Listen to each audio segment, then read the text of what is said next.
Boa noite, pessoal. Espero que todos estejam bem na medida do que é possível. Hoje, quarta-feira de cinzas, um ponto crítico muito especial, extremamente especial, para contar uma história de uma das muitas guerreiras que o Brasil tem e que milhões de brasileiros já tiveram a oportunidade, inclusive, de conhecer a história dela, que foi personagem do quadro Mulheres Fantásticas do Fantástico na Rede Globo.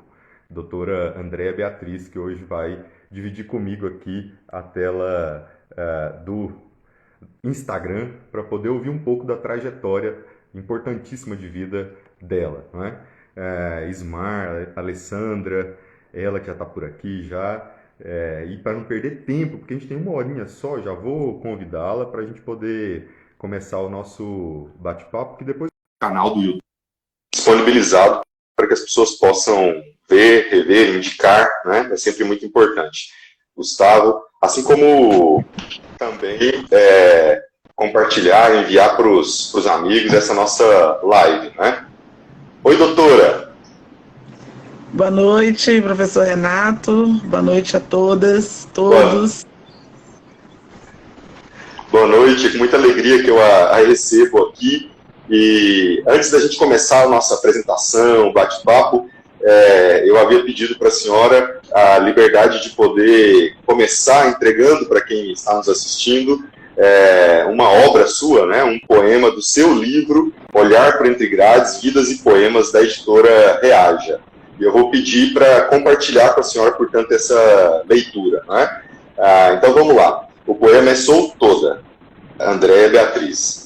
De pele escura, olham-me com desprezo. Tristeza, amargura, tropeços. Persisto, resisto, sigo, me alinho, resignada. Existo, mas insistem, querem tratar-me como nada. Olho adiante, é preciso um levante, não posso me abandonar. Já foram tantas antes, há de se considerar. Sou parte de todas elas, preciso me inspirar. Muito antes desta cela, pretas, cor da noite, que diante do açoite construíram muito mais. Renasceram a cada dia, corpo ferido, coberto de sangue. Existiram bravamente, rompendo os elos das correntes, reuniram nossa gente. E não pode haver engano. Reconheço minha raiz, minha história, e mantenho na minha memória. Sou livre, herdeira do povo africano. Parabéns, doutora. Não é só seu poema que é bonito, a sua trajetória de vida. Permita-me começar a apresentação que gostaria que a senhora acrescentasse aquilo que a senhora julga que é muito importante, né? Hoje o nosso bate-papo é sobre trajetória e caminhos de enfrentamento ao genocídio negro, com a doutora Andréa Beatriz, gaúcha, médica da Unidade de Saúde Prisional na penitenciária Lemos de Brito, em Salvador, e leciona no curso de Medicina da Universidade Estadual de Feira de Santana, na Bahia. Mas não é só isso, porque tem mais coisa. Ela também é mãe, ela também é ativista, e eu vou deixar para ela completar. Bem-vinda. Muito obrigada. Primeiro eu preciso agradecer ao professor Renato por esse trabalho que ele tem feito, né? Essa prática de trazer algumas reflexões através do ponto crítico. Agradecer muito o contato, o carinho, o respeito e o cuidado no trato. Isso é muito importante, né? Porque a correria tem sido muito grande para todo mundo e esse momento ele tem exigido muito mais da gente em termos desse cuidado. Segundo, saudar as pessoas, né? Estou vendo algumas pessoas já conhecidas que estão por aí, Elzinha, Carla Letícia, que trabalha comigo na Escola Baiana, Alessandra Costa, e dizer que é muito bom poder trocar, fazer essa conversa aqui hoje.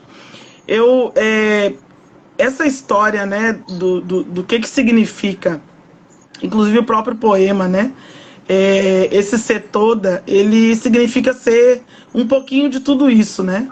Eu acho que um dos trabalhos mais importantes que eu tenho desempenhado ao longo desses últimos 14 anos tem sido a maternidade.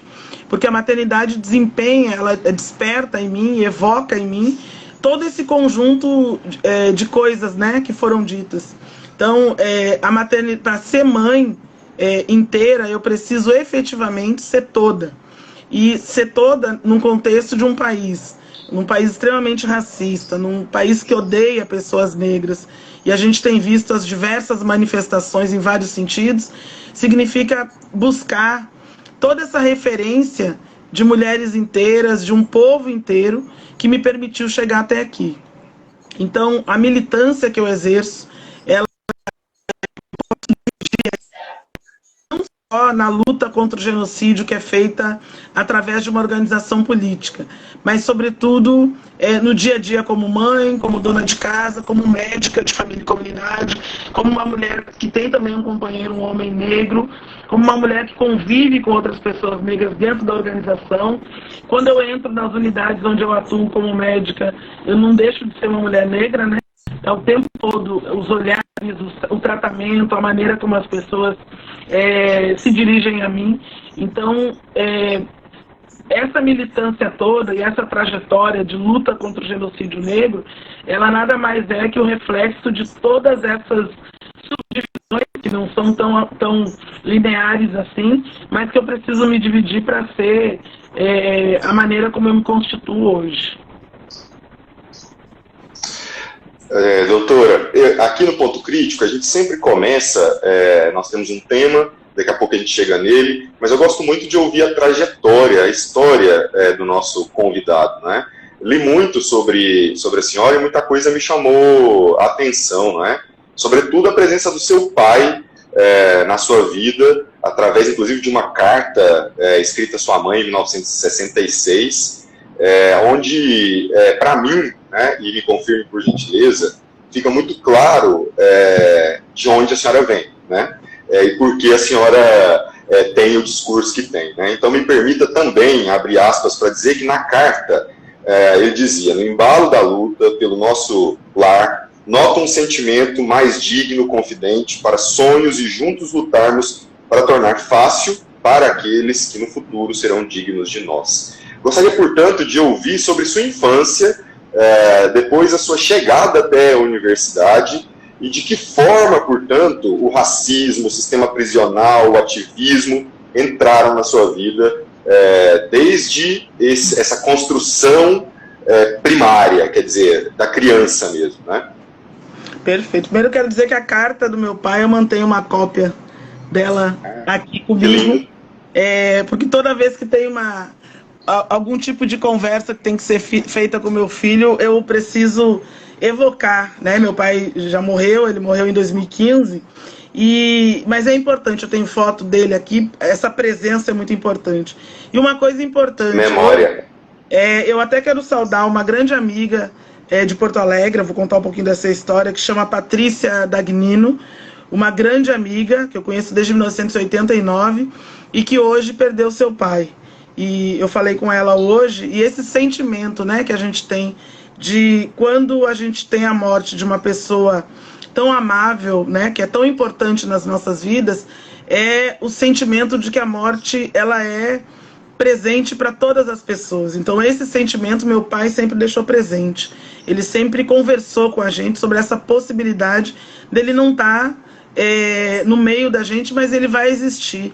E logo que ele morreu, eu fiquei muito desesperada, e uma pessoa muito, muito importante naquele momento pegou e disse: teu pai vai viver, a memória dele está em ti, está nos teus filhos, e isso vai passar adiante. Então hoje, depois de um tempo, eu reconheço que essa pessoa estava corretíssima, né, no que estava dizendo.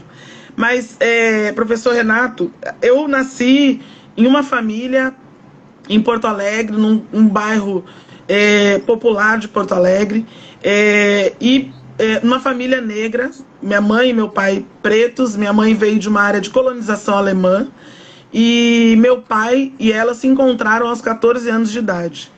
E minha mãe, dos 12 até os 19, ela saiu de uma cidade chamada Candelária, no interior do Rio Grande do Sul, e dos 12 aos 19, minha mãe trabalhou numa casa, na mesma casa ela acompanhava uma menina que tinha a mesma idade dela, e ela era responsável por cuidar dessa menina, acompanhar essa menina branca, de uma família de classe média alta, mas minha mãe não pôde estudar. Minha mãe trabalhava de domingo a domingo, imagina isso.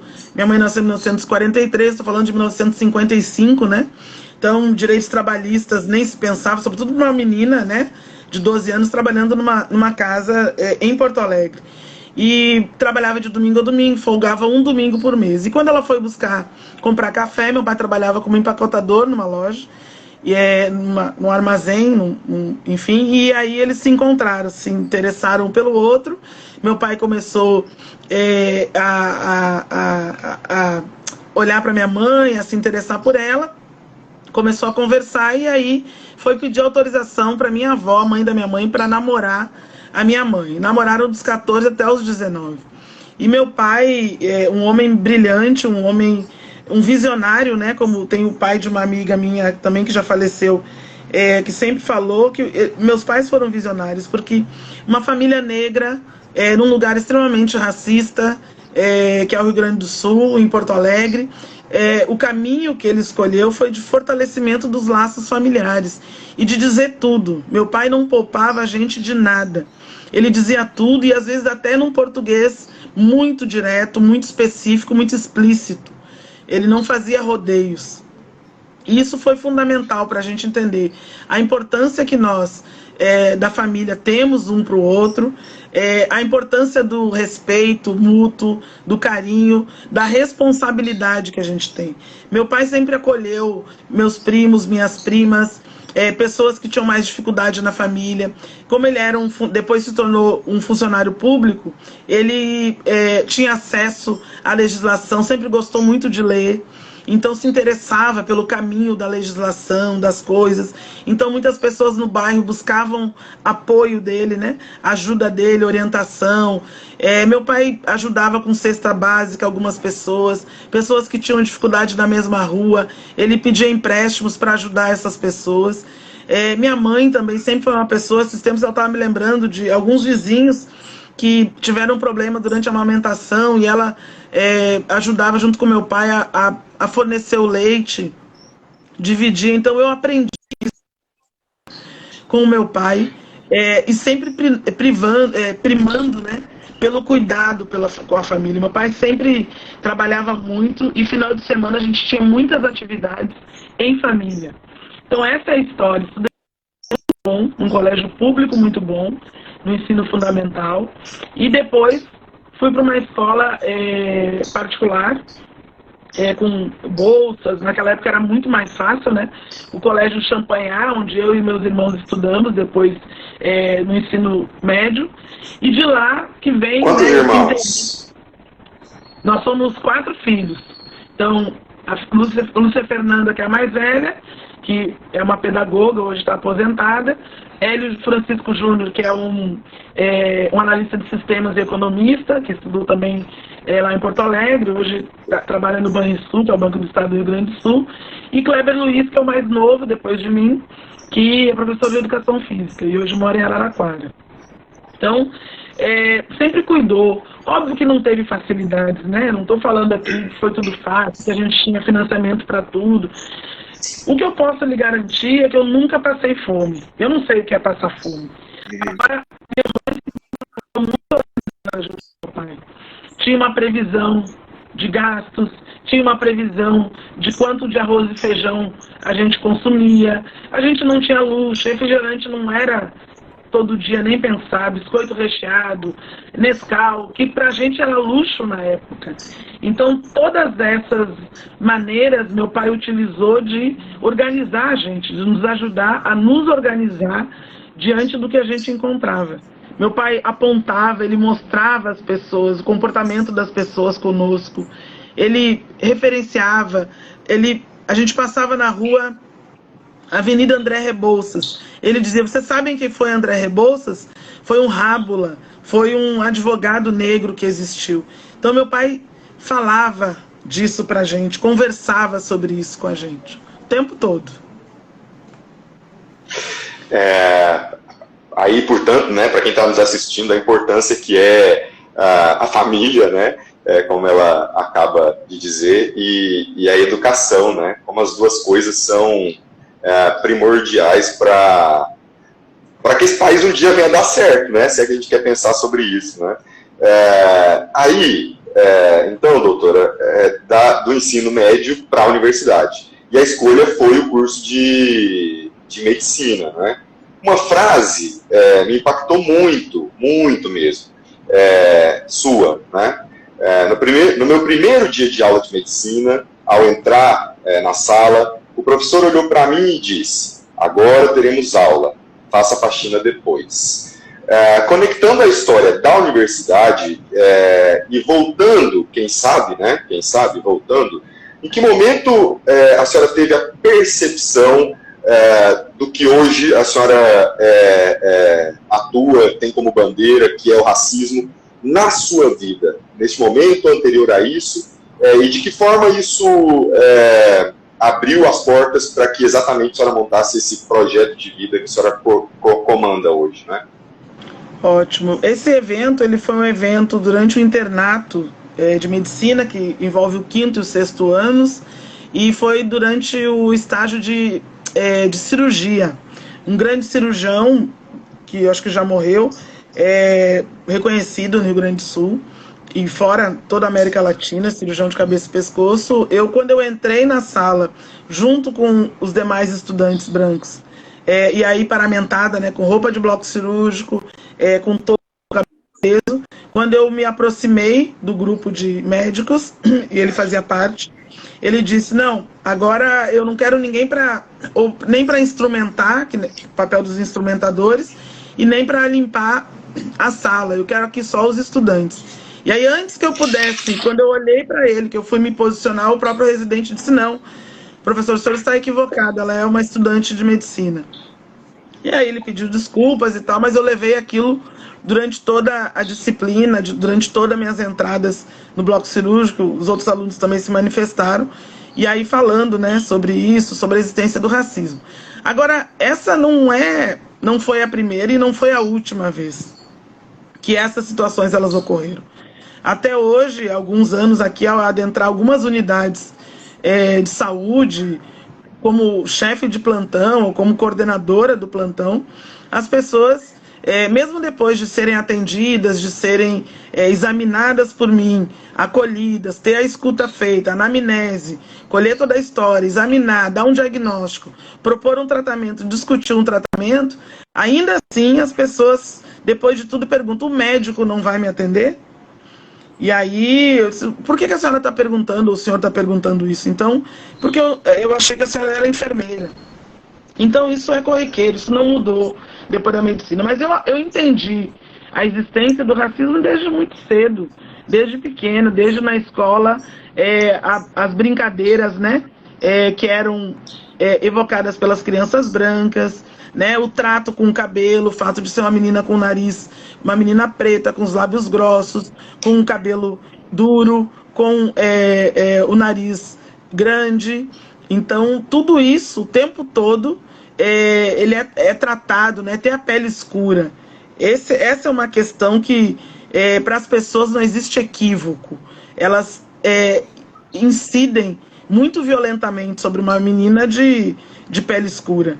E muito na rua, essa questão, né, que as pessoas falam de chamar de macaco, de botar apelidos, de chamar dessa maneira, é uma coisa muito presente na vida de pessoas negras, sobretudo quando se tem a pele escura. Essa abordagem violenta, esse distrato, né? Esse lugar onde as pessoas de pele escura, elas não são convidadas a ocupar, ele é muito presente. Então, o que eu tive foi um pai e uma mãe, e minha mãe também tem a pele escura, que me permitiram exorcizar isso, né? Entender esse processo, o que significava. Tanto que meu pai sempre disse pra gente: o que vai chegar antes de vocês, independente do lugar que vocês ocupam, é a ancestralidade, é a pele escura, é a história da África, e uma história mal contada, né? Uma história que a gente aprendeu toda torta, toda mal contada, contada pelos brancos da maneira como eles quiseram contar até alguns dias.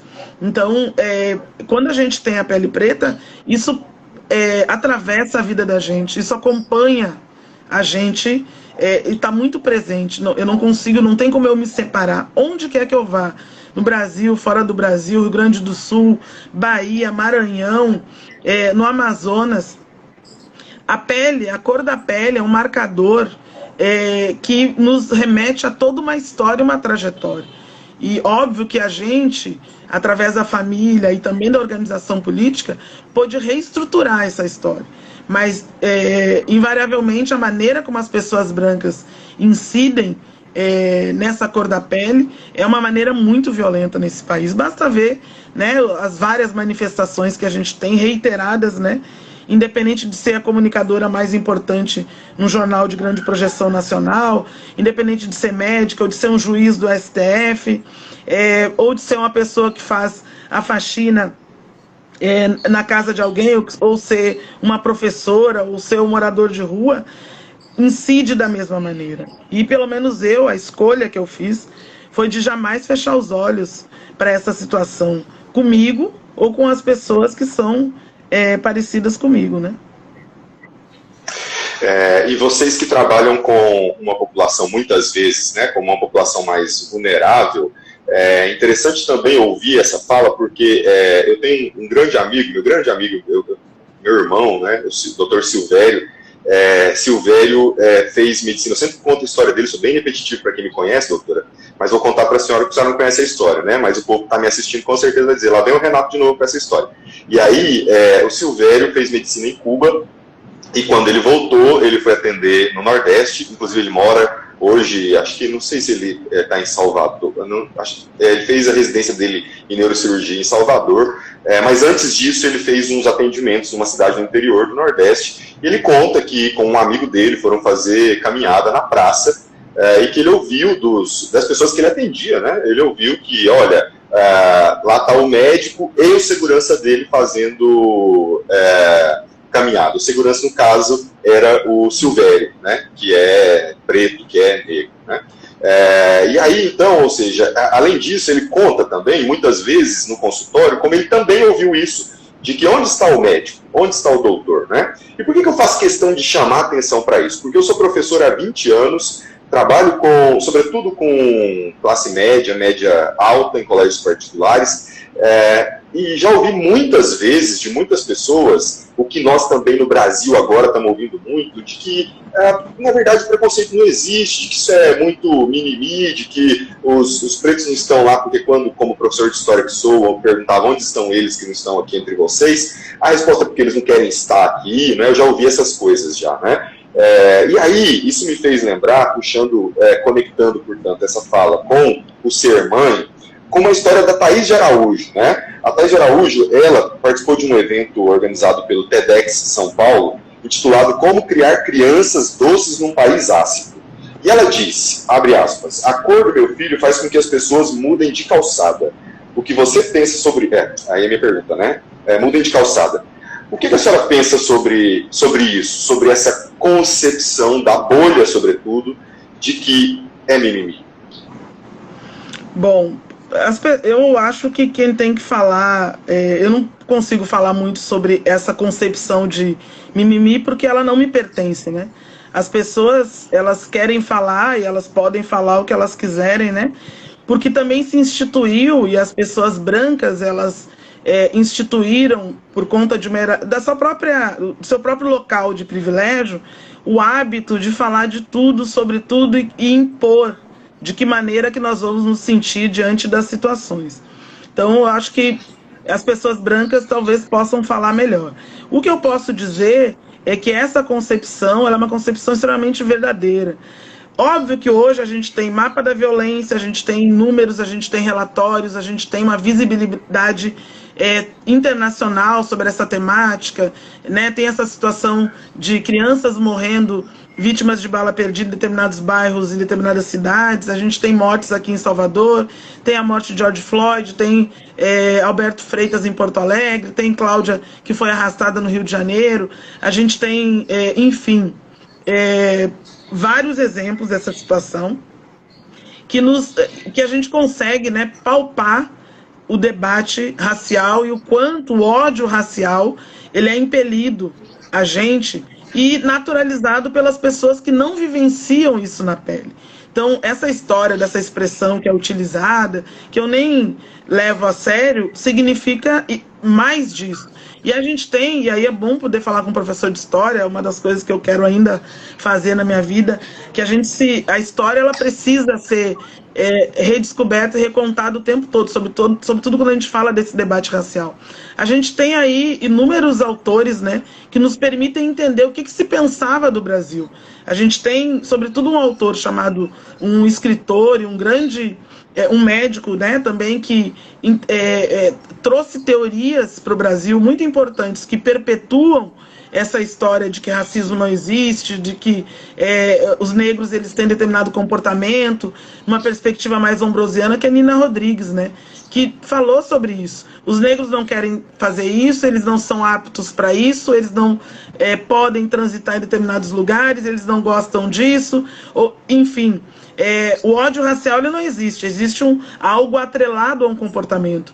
E nessa sequência, sem ter lapso temporal, a gente pode pular através dos séculos e entender que o discurso ele só se atualiza de uma sociedade racializada, de uma sociedade muito dividida o tempo todo, onde os brancos, mesmo sendo minoria, eles ocupam determinados lugares, são privilegiados, usufruem de todas as riquezas desse país desde que chegaram aqui, e aí tem essa possibilidade de impor determinados pensamentos. Tem outras pessoas também que permitem, né, pensar de que maneira que essa cultura ela vem ao longo do tempo permeando a sociedade, inclusive de algumas pessoas incorporarem, né, esse comportamento. Essa assertiva de Thaís Araújo, ela é muito verdadeira, eu só tenho que ratificar ela, sobretudo quando a gente é mãe, quando a gente é uma pessoa preta, a gente vive tudo isso na pele, não tem dúvida. Há uns 3 anos, minha mãe, uma mulher com mais de 70 anos, estava na praia aqui comigo e uma mulher branca segurou a bolsa para mim e para minha mãe. Então, essa é a situação, não precisa ser um menino. Obviamente que os homens, os meninos, eles sofrem de uma outra maneira, mas sofrem a mesma questão, que significa ter marcadores da pele, onde determinados autores brancos, teorias europeias foram trazidas para o Brasil e aplicadas no Brasil, para trazer um medo para os brasileiros e para a população de uma maneira geral, nos impondo uma categorização negativa há séculos. Aí tem uma autora que trata disso num livro chamado Onda Negra, Medo Branco, que é Célia Maria Azevedo, que ela fala disso, né? A população negra, sobretudo no pós-escravidão, ela era em torno de 2/3 da população, a gente falando de africanos livres, africanos libertos e negros nascidos no Brasil, e a população branca sempre foi minoria. E o grande medo era saber o que fazer com a população depois daquele terror do processo de escravização. E é óbvio que os brancos têm que ter medo. E a maneira que eles exercitaram esse medo foi de impor teorias, de importar da Europa e de autores europeus brancos, teorias que ratificassem, do ponto de vista deles, que nos tirassem essa humanidade, que seguissem nos roubando essa humanidade. Então, essa expressão, ela nada mais é do que uma negação da nossa humanidade, uma ratificação dos privilégios brancos, que querem dizer, inclusive, como a gente se sente, mas não querem dizer como eles se sentem privilegiados em períodos de pandemia, por exemplo, estarem vivendo muito bem, estarem organizando festas nos bairros nobres onde a polícia não chega, se a gente parar para olhar, né? Então, tudo isso nada mais é do que todo esse processo consolidado num processo de exclusão e morte e eliminação de vidas negras, né? Ratificando esse processo de retirada da nossa humanidade, não reconhecimento também das nossas necessidades, né? Não puxando a sardinha para o meu lado e nem para o meu professor da Universidade SMAR, Márcia, Regma, que estão certamente assistindo a gente, eu vi o Ismar aqui na entrada, mas o quanto é importante o estudo da história, a investigação e o questionamento, né? De que a gente cada vez mais, na verdade, ensine as nossas crianças a questionar, inclusive aquilo que elas estão lendo e aprendendo como verdade, né? É preciso questionar. Ou seja, se nós apostássemos mais nisso, né, a gente voltaria, por exemplo, lá no tal do mito da civilização branca, quando os europeus criaram isso de forma a diminuir os horrores, ou pelo menos normatizar os horrores que se praticavam na África quando da conquista da África. É história, né? Então a história, se estudada, se conhecida, se pesquisada, ela tem muito a nos dar e a nos modificar, né? Doutora, e aí então, nós temos o seu trabalho dentro do sistema prisional, né? Conectado a isso, na verdade, né, nós temos a gente pode chamar de ONG, Reaja ou Será Morto, Reaja ou Será Morta, e aí eu gostaria de saber de que forma o seu trabalho dentro da penitenciária se relaciona com a sua atuação na Reaja ou Será Morto, Reaja ou Será Morto, né? Ótimo. A Reaja ou Será Morto, Reaja ou Será Morta, ela nasceu em 2005 como uma campanha que reunia uma série de organizações negras que atuavam aqui no estado da Bahia no combate à morte, sobretudo de jovens negros. De 2005 até 2007, 2008, a Reaja ela veio se transformando aos poucos numa organização política. A gente foge um pouco dessa marca de ONG, que significa as iniciais de organização não governamental, porque as ONGs, elas assumiram um outro papel, né? Que é trabalhar com projetos com recursos, sobretudo recursos públicos, e a gente tem respeito a algumas ONGs, sem dúvida, mas para nós, a luta contra o genocídio do povo negro, a luta contra o ódio racial, ela significa uma outra coisa. Ela não é uma atividade que começa, né, das 8 ao meio-dia e depois da 1 às 5 da tarde, final de semana a gente fecha as portas. Eu estou falando da minha vida, da vida dos meus primos, dos meus amigos aqui do bairro onde eu moro, do meu filho, dos meus irmãos, de tantas outras pessoas que carregam marcadores como os meus, e por isso nós estamos na lista de pessoas indesejáveis por toda essa sociedade que a gente estava falando antes. Então, nesse sentido, nós nos organizamos politicamente com um projeto a curto, a médio e a longo prazo, e um projeto de libertação negra desse processo adoecedor que tem a ver com o ódio racial antinegro que é construído pelos privilégios brancos e por toda a branquitude. E aí nós entendemos que tem diversas frentes que a gente precisava, desde 2005, atuar. E uma delas é o sistema prisional. E de lá para cá a gente vem se consolidando como uma organização política. Então nós organizamos uma escola comunitária, que chama Escola Quilombista Panafricanista Winnie Mandela, que leva o nome dessa grande mulher que nos deixou aproximadamente 3 anos e que teve um papel crucial no processo de luta contra o apartheid na África do Sul. Ela dedicou a sua vida, e é a mesma compreensão que a gente tem. Para mim não se trata de um trabalho, se trata da luta pela vida de pessoas negras. Então, abrimos uma escola, a gente se organizou fazendo várias marchas nacionais e transnacionais desde 2005 contra o genocídio do povo negro. E outra, atuamos em comunidade com várias ações culturais. Nós temos um núcleo, que é o núcleo de familiares e amigos de pessoas presas do estado da Bahia, que surgiu em 2009.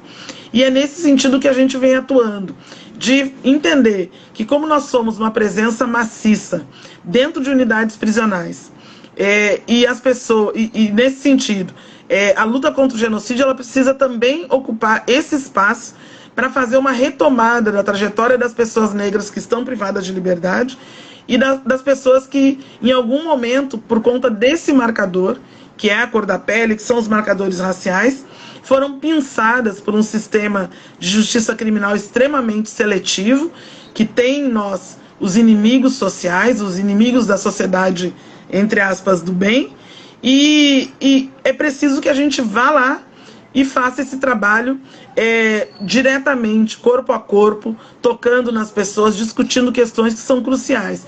Primeiro, entendendo o papel das prisões ao longo do tempo, desde sua criação, o que significam as prisões. E, sobretudo, hoje, no processo de privatização no Brasil, né, que são instituições de lucro para determinados grupos.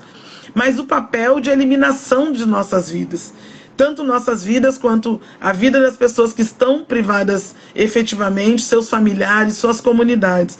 Então, o papel do Estado e dos seus governos de consolidar o sistema prisional, as unidades prisionais, as prisões, enquanto estruturas também que destroem as nossas vidas. Então, a gente desde 2005 tem algumas práticas, tem cultura e saúde intramuros, tem atividades culturais que fazem desde o debate político até o debate cultural. Então a gente discute a história dos Panteras Negras, a gente discute a história de Farrakhan, a história de grandes líderes negros, de Winnie Mandela, Assata Shakur.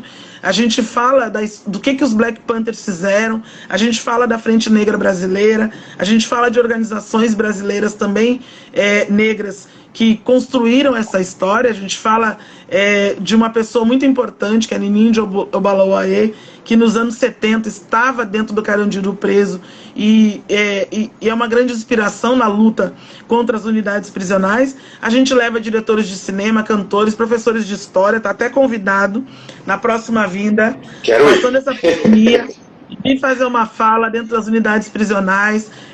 A gente leva professores de história, de português, escritores, escritoras, artistas plásticos. A gente já teve a presença de Dexter, discutindo Emicida, Renegado de Minas Gerais, enfim, várias pessoas para poder retomar essa trajetória e essa reconexão. E a gente também recebe muitas das pessoas que saem das unidades prisionais, depois de 10 anos, 15 anos, 25 anos, para reestruturar essa história junto aos seus familiares e comunidades aqui fora. Não é fácil, mas tudo isso a gente fez uma escolha política. Isso tudo de maneira autônoma, de maneira independente. Inclusive, professor Renato, se me permite, neste momento a gente continua com uma campanha de arrecadação de insumos, de higiene, tanto doações, até vou pedir para Daniel, se tiver aí, poder botar o número da conta, as informações, que a gente tem feito. A gente já doou mais de 10 mil itens de higiene para as pessoas privadas de liberdade nas unidades que a gente atua, porque o Estado ele não dá conta das necessidades básicas das pessoas privadas de liberdade. E a gente tem exercido esse papel também de levar desde papel higiênico, sabão líquido, sabão para fazer a higiene e também para a higiene coletiva do espaço, para poder dirimir, né, os efeitos dessa pandemia que a gente está vivendo nesse momento.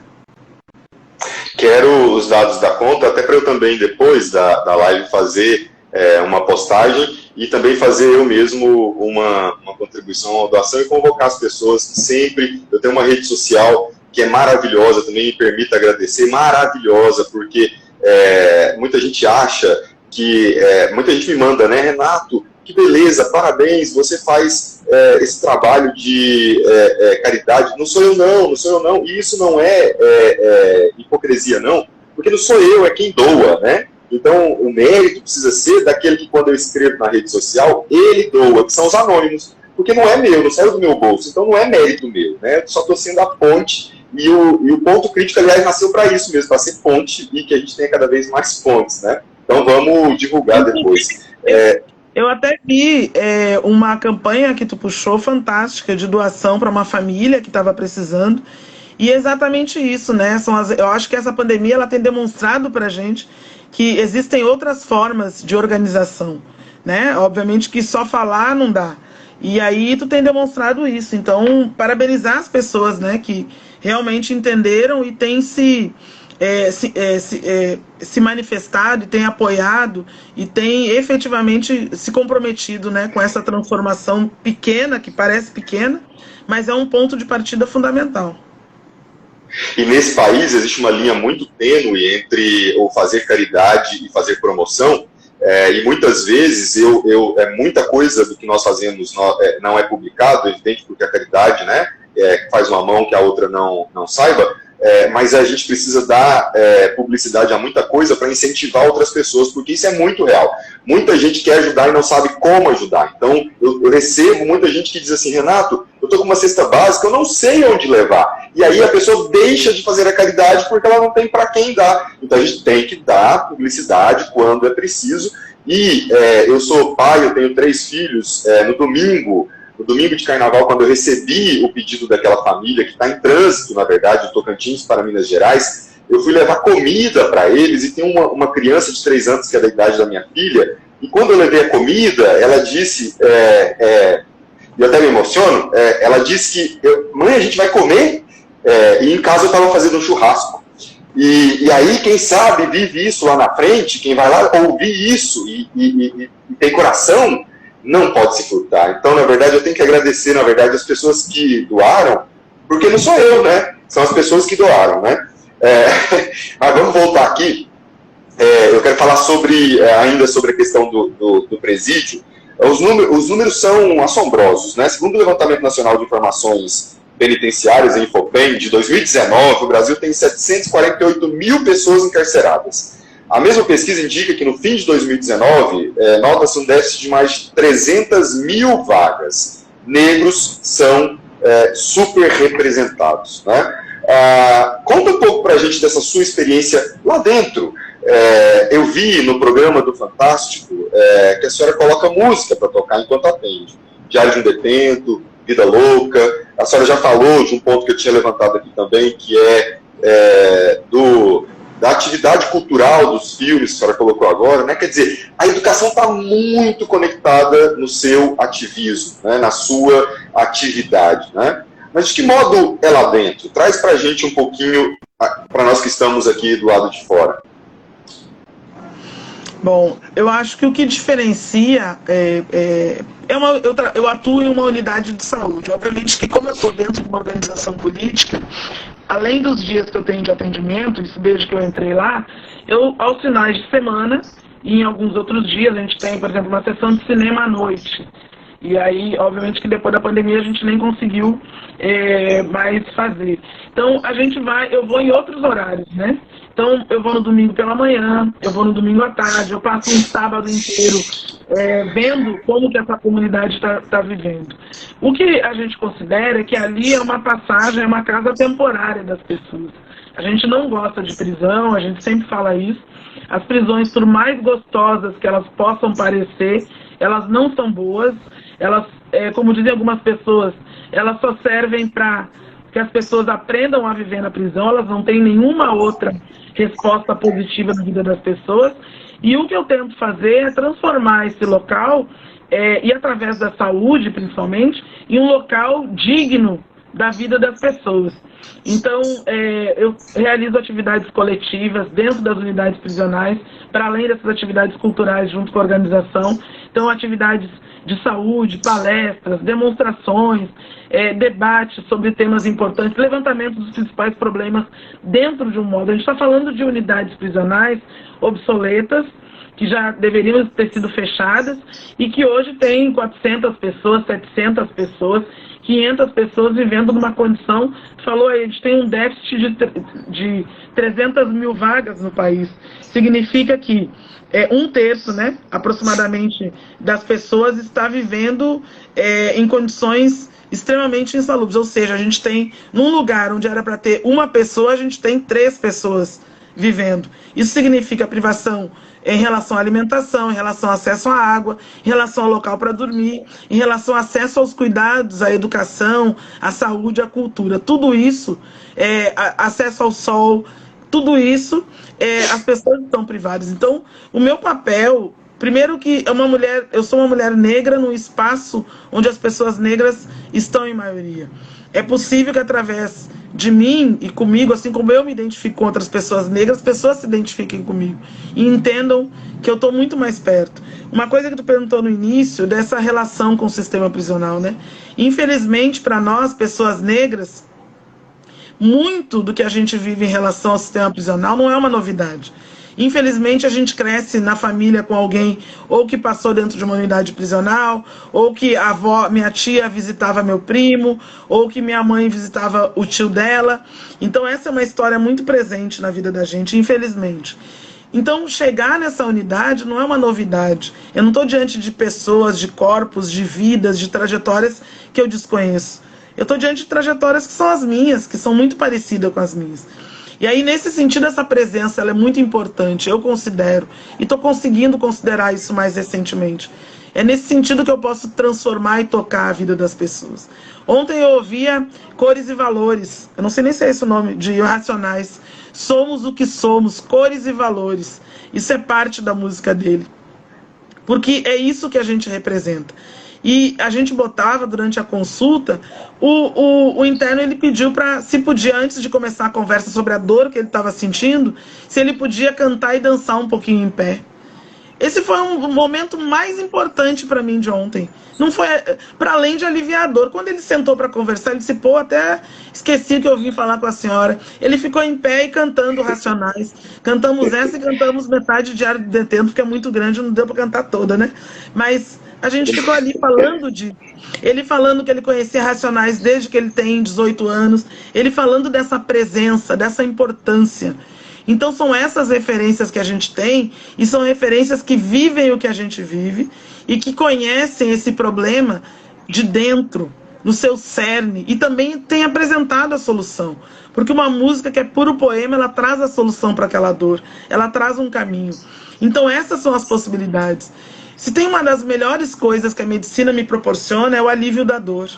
E o alívio da dor não é efetivamente uma medicação. Ela é um ato, ela é uma palavra, ela é uma indicação de um caminho possível do autocuidado. Então, isso que a gente precisa, que eu tenho tentado, nesses últimos 15 anos, resgatar dentro das unidades prisionais.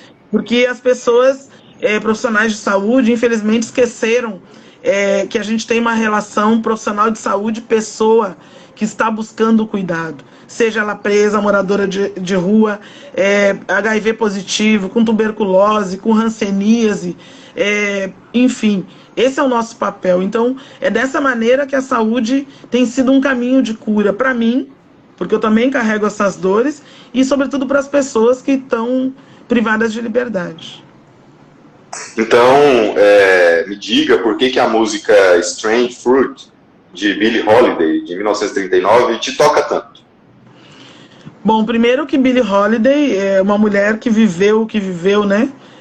Esteve presa várias vezes, era dependente química, teve alguns atendimentos por overdose de heroína. Foi uma mulher negra que fez uma escolha também, né? Essa música, se eu não me engano, é de um judeu, Strange Fruit, e ela a maneira como ela interpreta essa música, para mim, ela evoca toda a dor de uma mulher negra que entende o contexto de dor do seu povo, que entende o que significa ser preto quando o linchamento ele acontece diuturnamente. E lá se falava, ela está contando a história de uma fruta estranha que nasce nas árvores. E como que essa fruta nasce, respinga sangue nas folhas, ela não tem folhas, ela também, a raiz está seca. E ela está falando de corpos negros pendurados, escorrendo sangue. Homens negros que foram, assim como Emmett Till, como tantos outros, que foram brutalizados porque carregavam um marcador racial como eu carrego e como ela carregava. Uma mulher que nasceu muito cedo, mas que teve um papel crucial através da arte e daquela voz linda, maravilhosa, cantar a dor do seu povo, e viveu essa dor também durante todo esse tempo. Então, para mim, o sentido dessa música ele é muito atual, porque o que a gente vive ao longo do tempo, como pessoas pretas, é um linchamento. É o tempo todo, né? Esse julgamento, esse linchamento social. Então, por isso que Strange Fruit, essa música, ela é muito importante, significa muito. Eu vou pedir desculpas aqui para o Daniel e eu acho que para a Euzinha, porque eles me pediram para eu fixar o comentário com a conta, e eu vou confessar aqui para todo mundo que eu não sei como fazer, mas que eu prometo que eu vou escrever, logo depois vai ficar no meu IGTV, e aí eu vou escrever como comentário lá, e aí também vou divulgar no meu Stories, eu prometo. Se puder colocar de novo, ou às vezes me explicar enquanto a gente conversa, já tem um tempinho ainda, nós temos 10 minutos, né? Bom, nós falamos, né? Eu tinha falado da questão da ONG, a senhora explicou que, na verdade, não é, e gostei muito, até porque mais à frente tinha até separado uma fala sua que dá conta disso, né? Se a gente pensar a ONG como um projeto assistencial e pensar a atuação política, social e cultural que tem o Reaja, o Será Morto, o Reaja, o Será Morto, né? Uma frase sua que diz que as pessoas querem educação, comida, como a gente luta pela vida, né? Como a luta pela vida, quer dizer, transcende a comida, né? E aí, para a gente... falta um pouquinho de tempo, só para a gente passar para outros temas, ainda sobre a Reaja, existe um jornal impresso, uma editora, um selo musical, não é isso? Inclusive, nós abrimos a live lendo um poema do livro Olhar por Entre Grades, Vidas e Poemas, que é da editora Reaja, não é? Isto. Nós, ao longo do tempo, a gente sempre produziu muito, né? A gente tem no nosso grupo várias pessoas, e uma coisa, essa beleza, né? Por exemplo, o rap, ele oferece isso, né? Ele oferece muita poesia para a vida da gente. E a gente, ao longo do tempo, veio tendo esse contato muito, entendendo que esse é um canal importante. A gente sempre escreveu, meu pai escreveu essa carta para minha mãe em 1966. Então a gente sempre escreveu, a gente sempre se revelou através da escrita. Nós africanos, revelamos para o mundo a escrita, nós criamos a escrita. A primeira biblioteca, a mais importante do mundo, de Tombuctu, na África, a gente trouxe esse instrumento para o mundo. E nós fomos alijados desse processo, nós fomos tirados dessa possibilidade como se nós não pudéssemos acessar. Se a gente pegar, e agora tem sido revelado ao longo do tempo, grandes escritores, né?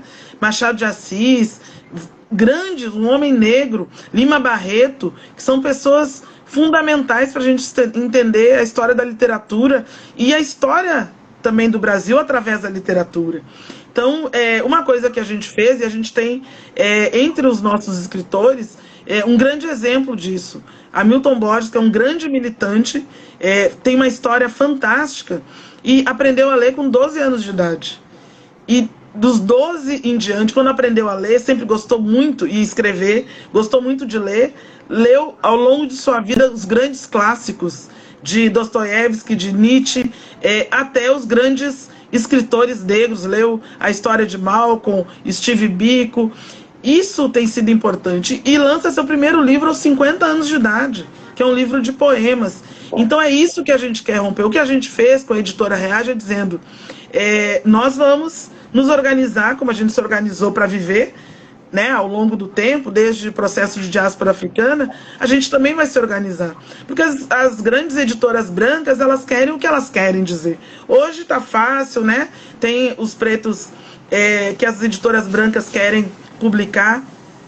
Mas o que nós dissemos, nós vamos publicar nossas crianças, nossos jovens, as pessoas presas. Quem vai prefaciar nossos livros é quem está privado de liberdade, é a pessoa que, não, na sua concepção, não sabe escrever, mas sabe, tem outras formas de se comunicar tão importante como. Então, essa é a história da editora Reaja. Nós, desde o surgimento da Reaja, sempre produzimos muitos textos. Se olhar o blog da Reaja, tem muitos textos, tem muita história contada. Mas aí nós entendemos que é necessário, então, materializar isso. Então, a editora Reaja, ela sai em 2016 com o livro Assata Shakur, escritos de Assata Shakur, essa grande militante que hoje está exilada em Cuba. Em 2017, Teoria Geral do Fracasso, que é o livro do poeta Hamilton Borges, que é esse que eu falei. 2018, a gente tem Lumumba, que é um outro livro. Depois nós viemos com Salvador, Cidade Túmulo, o Livro Preto de Ariel, em 2019. 2020, eu publiquei Olhar por Entre Grades, Vidas em Poemas. Quer dizer, eu, aos 48 anos, consegui me organizar e, depois de 15 anos numa unidade prisional, me senti à vontade para começar a trazer um pouco do meu sentimento, das minhas sensações, a olhar por entre grades. Então é um processo de superação também, né, do que o ódio racial faz, dessa impossibilidade impressa, né, contra a gente. E mais recentemente a gente tem Libido, Dendê e Melanina, que é um livro de contos eróticos, também do poeta Hamilton Borges. Acho que eu falei por cima, mas... E aí, o que a gente fez nesse ano, nessa esteira da Reage Editora, foi... Nós já temos aí esses 11 exemplares, essas 11 obras, né? Foi abrir uma livraria, como a gente entende que deve ser uma livraria. Não fomos para o shopping, não fomos para a área nobre, num bairro preto, no centro aqui de Salvador, chamado Engenho Velho de Brotas.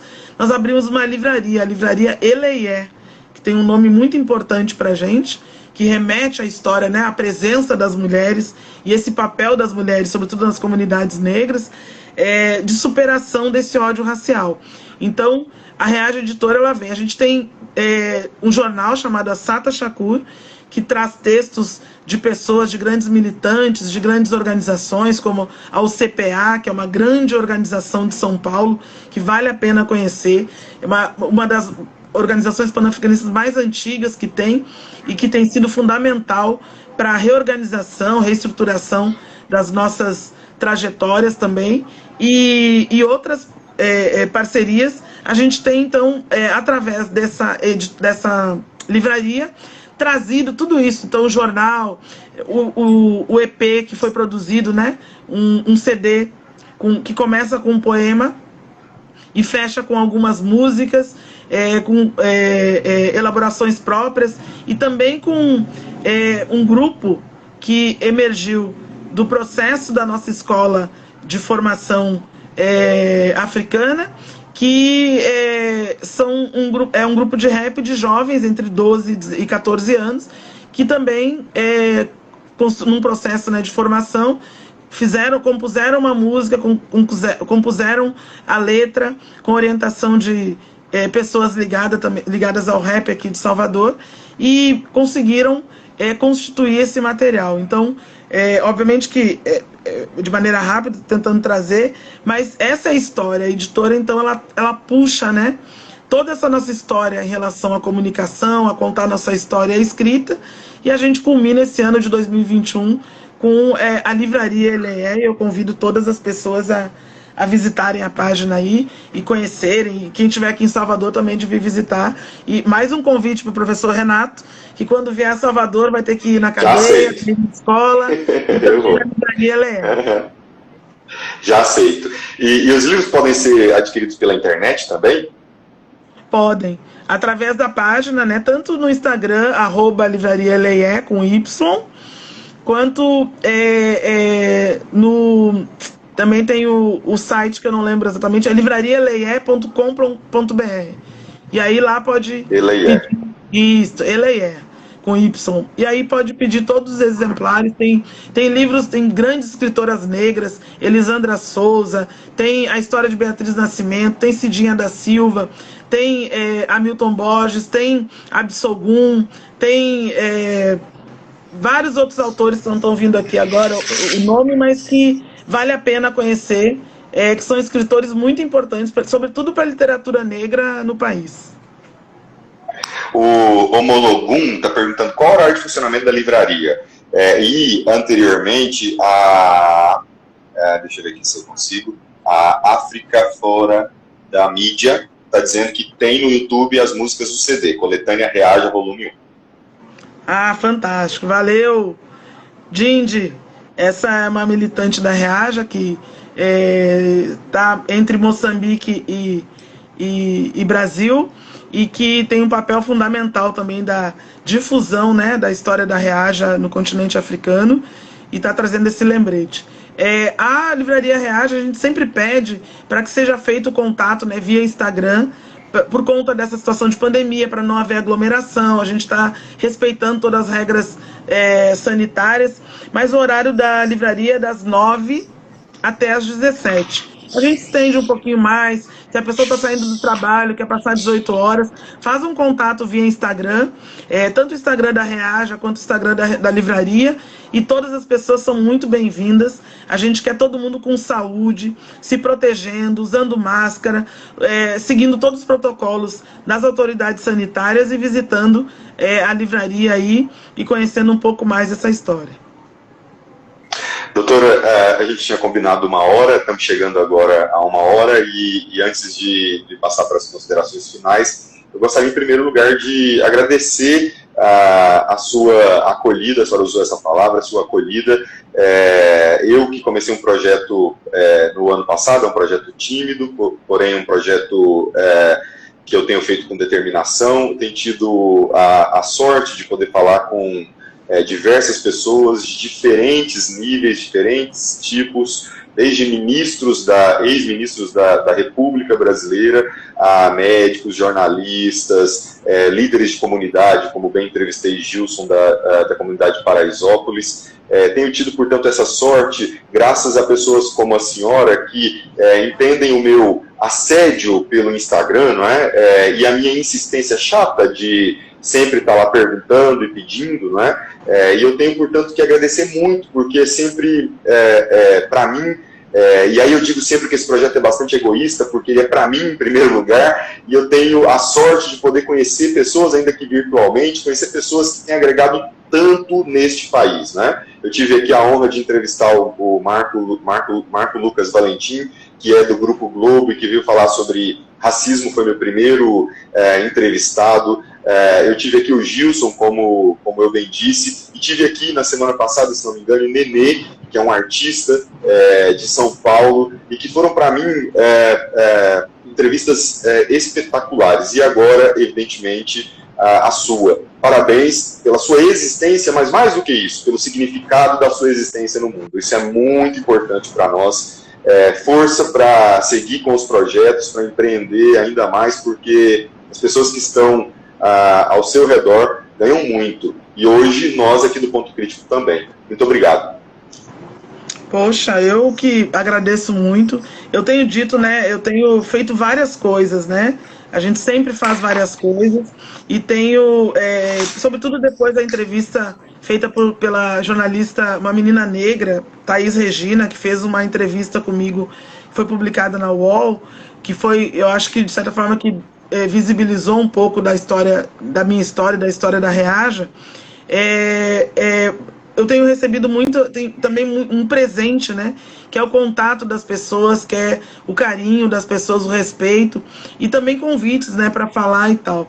Eu não sou dona de uma... Essa é a minha verdade, né? Essa é a minha história, essas são as escolhas que eu fiz. Mas se elas puderem ajudar a transformar a vida das pessoas, eu acho fantástico poder seguir o que eu aprendi com meu pai, com a minha avó, com a minha mãe, e o que eu tenho exercitado nesses últimos anos. Então, isso é fundamental. E, às vezes, por ter muitas coisas, não responde no momento, as pessoas ficam chateadas, acham que é má vontade e tal. Eu fiz uma entrevista, veio vários pedidos, né, nessa esteira aí, nesse caminho, depois do Fantástico, ajuda para pedir emprego, ajuda... Gente, eu não fiz contrato com a Globo, não. Eu sigo aqui trabalhando, carteira assinada, servidora pública, esperando aposentadoria, é a mesma. Agora, o trabalho, poder fazer isso de coração, isso também é impagável para mim, porque cada vez que a gente é convidado a contar a história, a gente faz uma reflexão profunda, né, sobre o papel que eu tenho para mim, para o meu filho, para os meus sobrinhos, para as pessoas que estão ao redor, mas para as pessoas também que estão mais distantes. Então, é muito importante. Eu agradeço muito. Eu acho que nasce também, né, uma relação de amizade a partir desses contatos. Espero que, no momento oportuno, tu possa, inclusive, trazer tuas crianças aqui na escola Winnie Mandela, possa vir aqui para conhecer. Tem livros infantis, a gente tem livros de Emicida, os livros infantis que ele produziu, tem outros autores, né, também, e só tenho a agradecer e convidar as pessoas também, né, a seguir o Ponto Crítico, a participar. Eu agora virei fã também, e sempre que possível convidar as pessoas a visitar a página da Livraria Leé, comprar os livros, adquirir os livros. A gente vai estar com alguns outros lançamentos aí em 2021 ainda. Eu espero também lançar um segundo livro de poemas e mais um material. Então, eu acho que, apesar de tudo que a gente tem que está acontecendo, né? A gente está falando de um país do Brasil que é a terceira população em número de casos de Covid no mundo, está atrás dos Estados Unidos e da Índia. e seguramente a gente vai passar logo a Índia, do jeito que está indo. A gente precisa continuar se protegendo e a gente continuar com esses laços de respeito mútuo e de solidariedade, que é o grande caminho para a transformação.